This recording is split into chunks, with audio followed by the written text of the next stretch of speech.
Being injured myself has really changed the way I thought of fitness in general. As a teenager, I was into like powerlifting and Brazilian jiu-jitsu and doing a bunch of, reckless crap, as teenagers, a lot of, I don't even have to explain. But anyway, I lifted weights. I wouldn't say I was lifting them improperly, but I was really just like the PRs of like having to lift so much weight. And I'm all for lifting heavy, like really pushing yourself. But there's this trend, like I see so much of people comparing themselves to other people. Like, oh, my best friend, my peers are like lifting a lot more weights than I am. And I'm like, oh, I'm behind. And the truth of the matter is that's a bunch of crap, because you want to be able to lift weights and being able to do activities like physical activities for all your life. This is not a race. You're not going anywhere. This main priority should be your health first and foremost, like inside, then outside, get muscles. But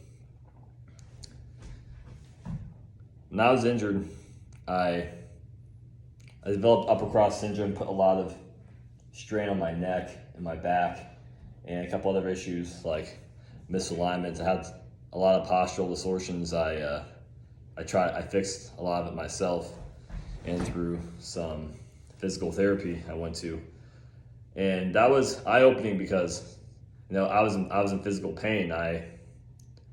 It hurt, and for a while I couldn't do things that I like to do, like lifting weights, combat sports, because I just come home, like my back would be in pain, my neck would be in pain, and of course, you might be in a little pain if you do something like just activity. That's just how it is. But you should never feel so much pain. And when you get injured, knowing that you can't train sucks. It really changed the way I thought of things. I don't lift as heavy as I did when I was 19, 20 years old. Now I'm still young. I'm 24 years old. But I recognize that, improper recovery and improper training methods, will damage your body.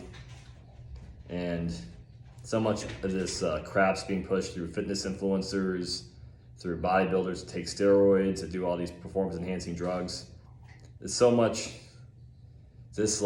we gotta stop comparing ourselves to other people and just focus on becoming the best versions you could be, not anybody else. Because let's say if you try to squat a lot more than you think you can, and you're around people, you're ego lifting, you tear an ACL, like you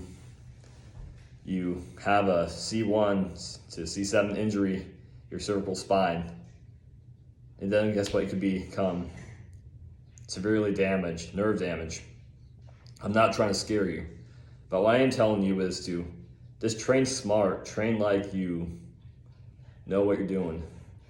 And guidance too. If you don't know something, go reach out to me, go reach out to someone that's qualified. I'm a certified personal trainer and Alpha Group fitness instructor, and I'm a senior fitness specialist. So I know a good amount of information on fitness methods, and of course, being injured myself, I have an advantage. I know what is stupid and what's not. So guys, train safe, and be smart about how you lift. Done.